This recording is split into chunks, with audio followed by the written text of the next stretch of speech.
You have heard it said, perhaps many times, perhaps in many forms, that the universe is listening. That if you align yourself correctly, if you send out the right signal, if you ask in the right way, the universe will respond.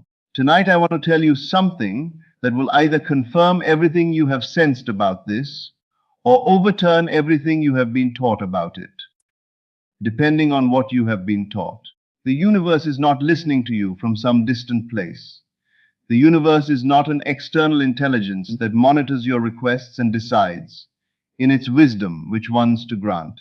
The universe does not weigh your worthiness, assess your sincerity, or evaluate the quality of your technique before responding. The universe, and by this I mean the totality of everything you experience as your world, is your own consciousness pushed outward into form.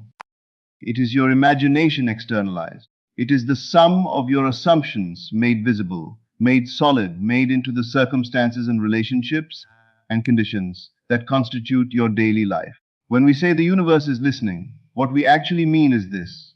Your own consciousness is recording, with perfect fidelity and without a single exception, every assumption you hold is true, and it is externalizing those assumptions as the facts of your experience. This is not poetry. This is the precise mechanics of how consciousness operates. And once you understand it, truly understand it, not as an interesting idea, but as a law, as reliable as gravity, you will never again look at your outer world the same way. You will see it for what it is, the mirror of your inner world, the harvest of your planted assumptions, the report on what you have been accepting as true about yourself and reality. Tonight I want to take you deeply into this understanding, not to give you techniques, but to give you the comprehension that makes technique unnecessary. Because when you truly understand the law, you do not apply it the way you apply a method. You inhabit it the way you inhabit your own nature. Let me begin with what may be the most practically important thing I will say tonight, because it addresses directly the confusion that causes most people to struggle with the law even after years of studying it. The universe does not respond to your wishes. It does not respond to your hopes. It does not respond to your prayers, if by prayers you mean the sincere verbal expression of what you would like to have. And it does not respond to your affirmations, if by affirmations you mean the repeated declaration of something you are trying to convince yourself is true. I know this is not what most people want to hear, but I tell you this out of respect for you, not out of cruelty. Because the sooner you understand what the universe actually responds to, the sooner you can stop doing the things that are not working and begin doing the one thing that always does. The universe responds to your assumptions, not what you wish were true, not what you hope will be true, not what you are trying to feel despite the evidence, but what you genuinely deeply, in the substance of your being, accept as true. And here is the critical distinction, the one that separates those who work with the law successfully from those who work with it endlessly without result. An assumption is not a thought. An assumption is not a statement. An assumption is not a visualization or an affirmation or a meditation. An assumption is a felt conviction, something so thoroughly accepted that it operates below the level of conscious intention, shaping your perception and your response to every moment of your life without you having to think about it. Consider the things you truly assume. You assume you are the age you are. You assume your name belongs to you. You assume that certain people in your life are real, that your history is what it is, that the floor beneath your feet will hold your weight. You do not affirm these things. You do not visualize them. You simply proceed through your life as though they are incontrovertibly true, because to you they are. They are the background of your experience, so settled and so taken for granted that they never rise to the level of conscious thought at all. This is the quality of assumption the law responds to, not the consciously constructed positive thought, not the deliberately generated optimistic feeling, the background conviction, the thing so deeply accepted that you do not need to remind yourself of it. And when you understand this, you understand immediately why most manifestation attempts fail. They are operating at the level of conscious intention, the surface of the mind, while the assumptions that actually govern experiences are sitting undisturbed at the deeper level, quietly and faithfully directing the universe to continue producing what they have always produced. You cannot change your world by changing your surface thoughts while leaving your deep assumptions intact. The universe is not listening to the surface. It is listening, if we want to use that word, to the depths. I want to say something now that I want you to receive without defensiveness, because it is one of the most liberating truths I know, even though it initially feels like an accusation. Everything in your life right now is the perfect, accurate, faithful expression of your past assumptions. Not some of it, not the bad parts, but not the good parts. Not the circumstances, but not the relationships. All of it. Every condition, every limitation, every difficulty, and equally every gift, every grace, everything that is working beautifully is the precise outpicturing of what you have, at some level of your consciousness, accepted as true. The universe has not failed you. It has not misunderstood you. It has not been unfair or arbitrary or slow.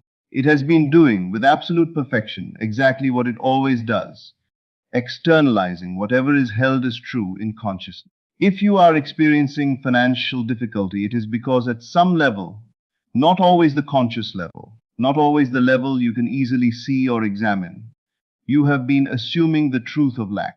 Perhaps you were taught it. Perhaps you observed it modeled by the people who raised you.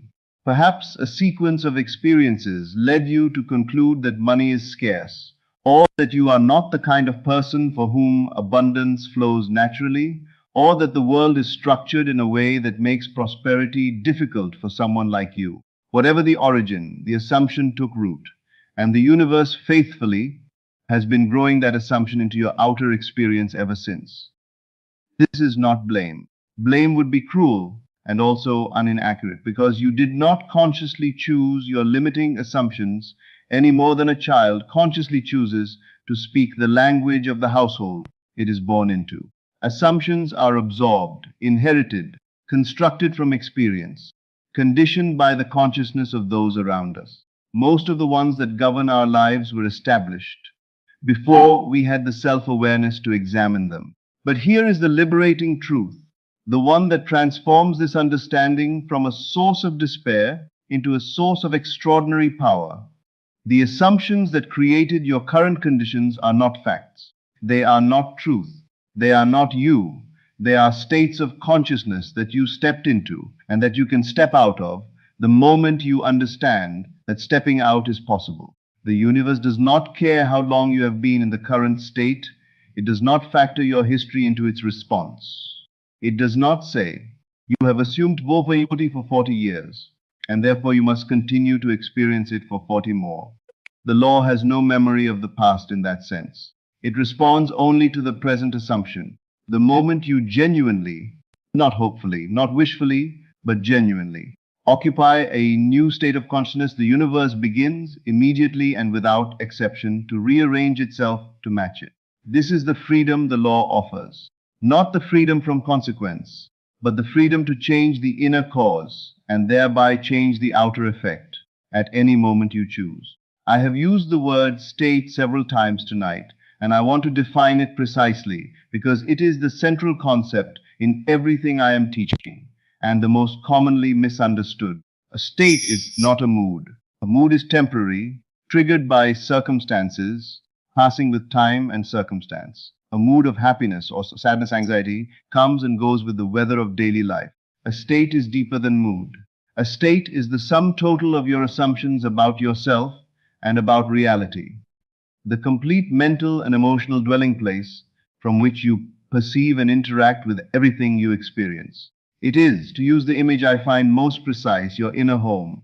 Just as your physical home determines what you see when you look out its windows. The particular view, the particular neighborhood, the particular slice of the world. Your state of consciousness determines what you encounter in your experience of life. You do not create your outer world by thinking about it. You create it by living from a particular state. And the universe does not respond to your occasional visits to better states. It responds to your permanent residence. This is the distinction that most people miss, and it is the one that explains why the same techniques produces such different results in different people. Two people can practice the same visualization for the same amount of time with the same conscious intention, and one manifests their desire quickly and the other not at all. The difference is not the technique. The difference is the state from which each person is practicing.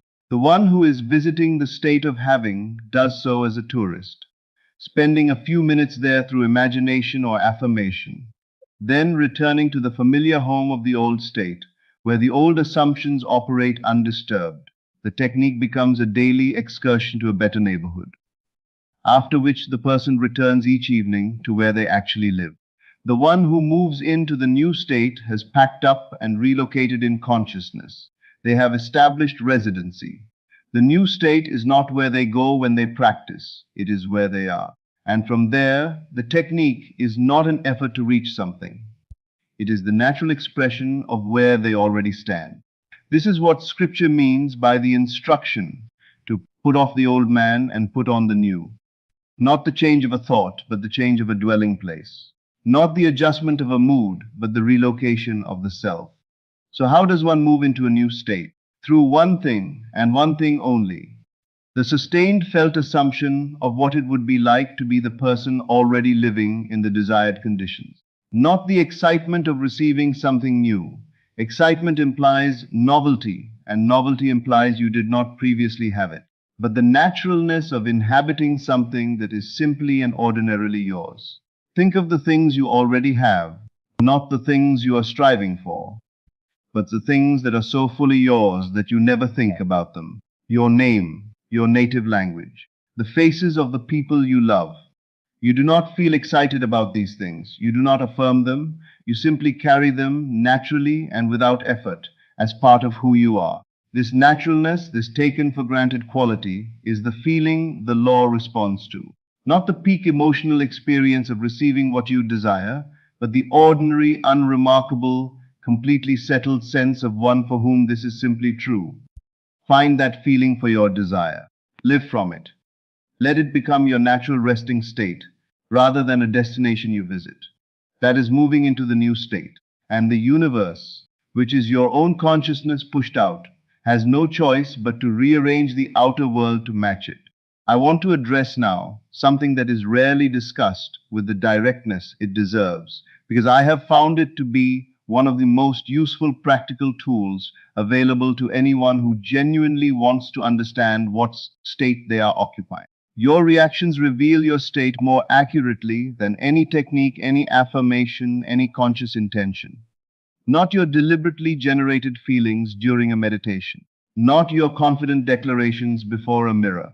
Your automatic, spontaneous, unconsidered reactions to the events of ordinary life. These are the clearest possible window into the assumptions that are actually governing your experience. Here is how to use this. Ask yourself, when unexpected financial difficulty arises, not when you are sitting in quiet meditation, but in the moment the news arrives, what is your automatic inner response? Is it the response of someone who fundamentally assumes abundance, who encounters the difficulty as a temporary anomaly in an otherwise reliable flow? Or is it the response of someone who fundamentally assumes lack, who encounters the difficulty as confirmation of what they already feared? When you see another person experiencing the success you desire, what is your automatic inner response? Is it the warm, untroubled recognition of one who knows their own good, is assured, and is genuinely glad to see it expressed through another? Or is it the tight, slightly painful response of one who sees in another's success evidence of their own insufficiency? When someone raises the possibility that your desire may not be achievable, your automatic, before you can stop it, internal response to that suggestion, does it land in the settled certainty of a state that simply cannot be disturbed by such a suggestion? Or does it find a purchase, a small but real foothold, in the doubt that was already there waiting for it? These reactions and the feeling quality they carry are not problems to be solved through better technique. They are information. They are the universe telling you, with perfect accuracy, exactly which state you are actually residing in. as distinct from which state you think you are in or intend to be in. And here is the important thing. You cannot change your reactions by trying to change your reactions. Trying to force a different reaction is like trying to change the view from your window by rearranging the view rather than moving to a different house. The reaction is the product of the state. Change the state, and the reaction changes automatically, naturally, without any effort at all, because the new state simply does not produce the old reaction. When you move fully into the state of abundance, not as a performance, but as a genuine relocation of your inner home, news of financial difficulty does not produce the old fear. Not because you are suppressing the fear, not because you are bravely overriding it, but because the state of abundance does not contain that fear. The state itself is the answer. This is why I keep returning to the state again and again as the only work that matters. Everything else, the techniques, the practices, the visualizations, they are valuable insofar as they serve one purpose, moving you into the new state and keeping you there. When they do that, they are invaluable. When they become substitutes for the state rather than means to it, when you practice the technique but return immediately to the old assumptions, they accomplish nothing. Watch your reactions. They will tell you the truth. There is one more thing I must address tonight, because it is the place where even those who genuinely understand everything I have described will sometimes falter. And that is the interval between assuming a new state and seeing it reflected in the outer world. The outer world does not immediately change when the inner state changes. There is always an interval, sometimes brief, sometimes extended, during which the inner assumption is fully established and the outer world continues to reflect the old one. And this interval is where most people abandon their new state and return to the old. I understand why. The outer world is very convincing. It presents itself as solid, as factual, as the undeniable truth of your situation. And when it continues to show you the old conditions, the empty bank account, the absent relationship, the persistent health challenge, after you have worked earnestly to change your inner state, the rational mind draws the obvious conclusion. It isn't working. But I want to offer you a different way of understanding this interval. Your current outer circumstances are not the present state of reality. They are the past materialized. They are the harvest of assumptions planted days, weeks, months, years before this moment, assumptions that have now fully grown into visible form. The outer world is always reporting on what was, not on what is. It is the record, not the creator, the shadow, not the light. When you plant a new assumption in consciousness, the outer world cannot immediately reflect it, because the outer world is showing you what was already planted. The new seed is still beneath the surface, growing in the darkness, not yet visible. And in this interval between planting and harvest, the outer world will continue to show you the old crop. Not because your new assumption is not working, but because the old harvest was already in the field before you arrived. Furthermore, and this is important, the outer world will sometimes seem to intensify its contradiction of your new assumption just before the new manifests. Old conditions appear to worsen. Old circumstances seem to press more heavily. Old evidence seems to accumulate with renewed insistence. And this is not the universe telling you that you have failed. This is the old structure breaking up to make way for the new. The soil cracks before the seed breaks through. The old walls must come down before the new building can rise in their place. Persisting through this contradiction is not stubbornness. It is the natural behavior of one who understands the law. When you understand that the outer world is the past, made visible, you are not disturbed by it, any more than you would be disturbed by your shadow on the wall. You might observe it. You might note what it is telling you about where you have been, but you do not take it as evidence of where you must remain. Maintain the new state, not with clenched effort, not with the white-knuckle determination of one who is fighting the outer world, but with the settled ease of one who knows what they know and does not require the outer world's confirmation to keep knowing it. The outer world will catch up. It always does. It has no choice. For the law is precise and the law is unwavering, And the law says that outer must eventually and inevitably conform to inner. Let me speak briefly about what life looks like for one who has genuinely understood and integrated what I have taught tonight. Because I want you to leave here with not just a principle, but an image of what becomes possible. The person who truly understands that their consciousness is the universe does not spend their days anxiously watching for signs of manifestation. They do not practice techniques with the desperation of one trying to make an unwilling thing happen. They do not speak constantly about their desires or analyze every circumstance for evidence that the law is or is not working. They live. They go about the ordinary business of their days, their work, their relationships, their pleasures, and their challenges, from inside a state that already includes the fulfillment of what they desire, not performing that state, not trying to maintain it through effort. Simply residing in it, the way you reside in your physical home, without having to consciously remind yourself that you live there. Their inner conversations, the automatic continuous background commentary of the mind on itself and the world, are aligned with the new state, not because they are monitoring and correcting every thought, but because the state they inhabit simply produces different conversations than the old one did. The reaction to difficulty is different. The response to opportunity is different. The felt sense of self, of who they are in relation to the world, is different. And the world faithfully produces different conditions to match. This is not a life of mystical detachment from ordinary reality. It is an intensely practical, engaged, fully human life, lived from a different inner address. And the outer world, which is nothing other than that inner address made visible, reflects the change with a completeness and a grace that would seem miraculous to anyone who did not understand the law. But to the one who does understand, it is simply the law doing what the law does. Let me leave you with this. You did not come here tonight to learn something theoretical.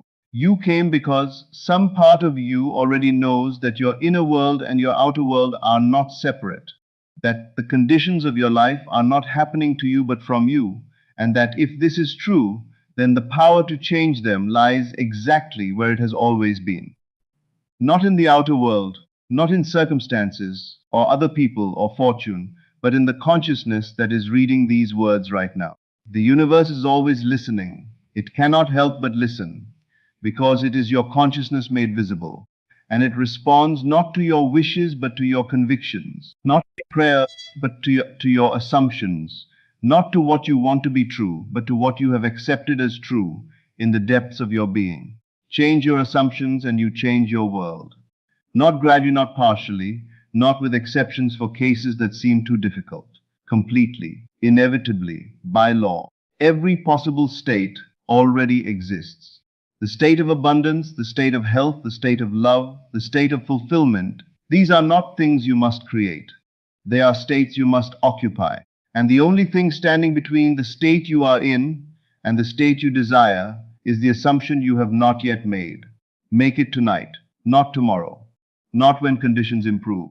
Now, in the privacy of your own consciousness, assume the feeling of the wish fulfilled. Let it settle. Let it become your natural resting place. Let the universe, which is your own one